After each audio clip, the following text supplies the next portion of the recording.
Welcome to Dreamland Chronicles. I'm your host, Noah. Thank you for choosing to join us. Before we begin, find a comfortable position, set aside all your tasks, and let's enter a state of tranquility together. Firstly, let's take a deep breath together. Inhale slowly, then exhale gently.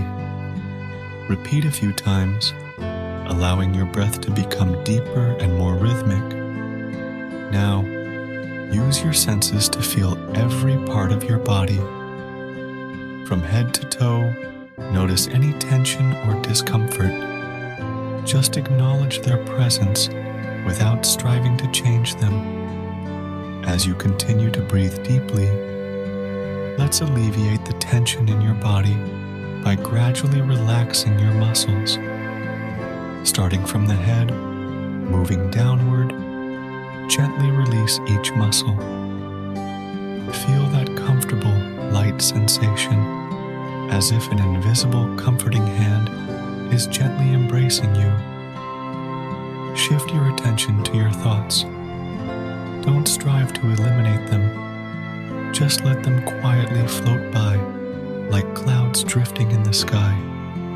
You are merely an observer, unaffected by these thoughts. Let's take another deep breath, absorbing tranquility and peaceful energy. In this moment, you are safe, serene, and anything can wait until tomorrow. Thank you for participating in tonight's scientific relaxation moment. May you have a peaceful night and sweet dreams. Now, as you drift toward sleep, I'll hand the microphone over to Nicole to tell us a story.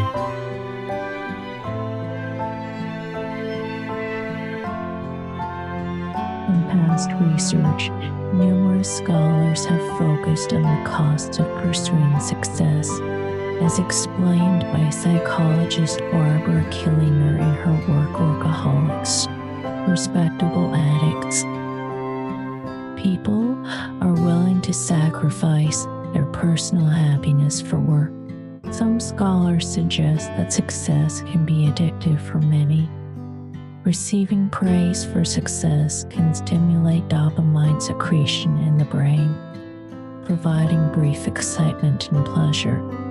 Many recognize this excitement as short-lived and delusory, but like all addictions, the pursuit of success is a feeling rather than just a behavior. Most alcoholics know they would be happier if they quit drinking. Yet they continue because it provides a strong, albeit distorted and solitary, sense of obsession rather than the comparatively mundane happiness. As a result, people sacrifice relationships for success. They miss family gatherings for work trips, skip their loved ones' activities due to long hours at work, and some are willing to forgo intimate relationships, opting instead to win the accolades of work and marry their careers. Harvard Business School Management Practice Professor Arthur C. Brooks has long studied this subtle phenomenon. In The Atlantic, he candidly admits, "I prefer to appear special rather than happy." When asked why, he responded, "Anyone can do things that make them happy, like going on vacation with family or relaxing with friends. But not everyone can achieve great things." Later, Brooks discovered that many of his elite academic peers had similar tendencies. They chose to postpone relaxation and ordinary pleasures with loved ones, thinking they would rest only after achieving a task or promotion. However, that day never seemed to arrive. This lifestyle gradually led to a sense of loss and anxiety among his peers, prompting him to delve deeper into this success addiction phenomenon. Success is something that's hard to put a limit on. Most people never feel successful enough. Human desire for success may be linked to genetics. Renowned American psychologist William James once noted, "We are not only social animals, we also have an innate tendency to want to be noticed by our peers. Success makes us attractive to others. However, the costs of success, the appearance of being special and admired, are not cheap."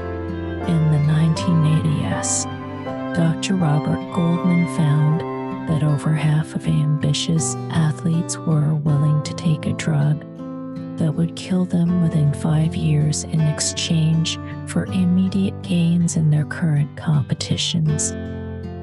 Another similar study showed that as many as 14 of Olympic athletes were willing to accept fatal cardiovascular diseases in exchange for an Olympic gold medal. Unfortunately, success is something that's hard to put a limit on. Most people never feel successful enough. Peaks only last for a day or two, and then it's on to pursuing other goals a phenomenon psychologists call the hedonic treadmill, where people must constantly chase the next reward, much like a hamster on a wheel.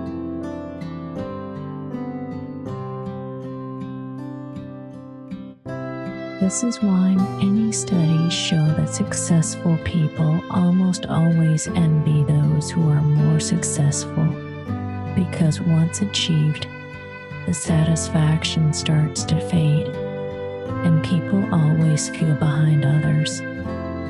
People should step off the treadmill, but just as substance addicts find it hard to quit, success addicts also find it difficult to sever this relationship, and withdrawal may come with pain.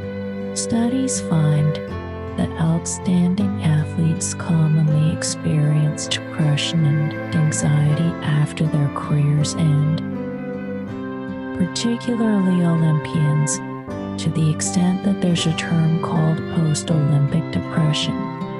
Former F1 racer Alex Diaz-Ribeiro once said, "Those who rely on success for happiness are not happy."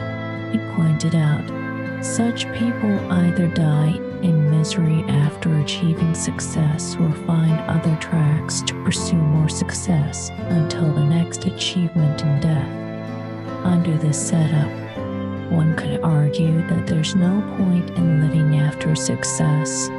Brooks suggests that if you see yourself in the narrative above, there's no need to despair. You can always train yourself to pursue happiness again. He offers 3 pieces of advice to break free from the spell of success addiction. First, admit humans won't find true happiness on the hedonic treadmill of work.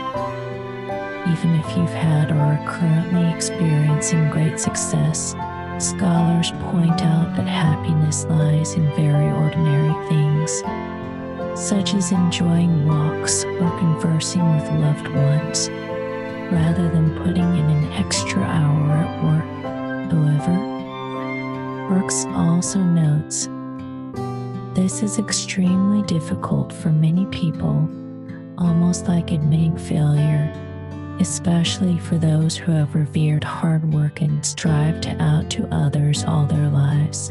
Second, try to mend any relationships damaged in the pursuit of success. For example, apologize to your children for past absences. If you miss their school performances for a work meeting, sincerely apologize to them now. And a more effective approach is to demonstrate your transformation through action, starting to show up at various interpersonal activities that were previously sacrificed. Finally, find the right measures of life. If you only measure yourself by worldly rewards like money, power, and fame, you'll spend your life on that treadmill, endlessly comparing yourself to others. Brooks lists some non-work-related indicators, such as friendships, family, and interests. Everyone can list their own indicators. Pursuing success, like many addictive things, isn't inherently negative. It's about how people position it. Perhaps it should be a seasoning of life's pleasures rather than the absolute centerpiece. If success is seen as the focus of life, replacing all other sources of happiness, life will naturally feel lacking and miserable.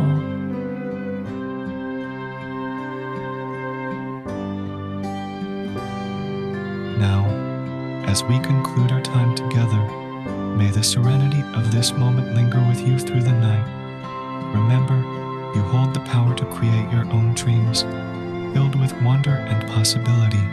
Rest deeply, knowing that tomorrow holds endless opportunities for growth and joy. Until we meet again, sleep well and embrace the beauty of your own imagination. Good night and sweet dreams.